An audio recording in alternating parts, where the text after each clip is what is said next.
Show you this Thinkwork. It's a 5-piece twist socket, lug nut, or bolt removal kit. So if you have like a lug nut or a lock on a lug nut that's stuck, this is something that'll definitely get it out. So you basically just put it on there, and as you put it on, and you're reversing it, the threads are running the other way, so it's actually tightening itself on there. I'm not sure if you could see it. It's kind of like barreled like a rifle.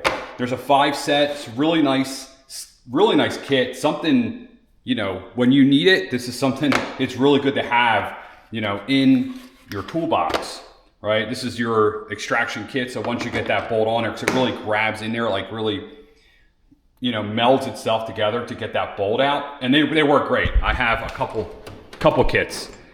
These are the other ones I have. Like this one, I use all the time to get off, you know, rounded bolts and things like that. So, and I'm not sure which one, like this, it's usually around like these types of, I use it on the most.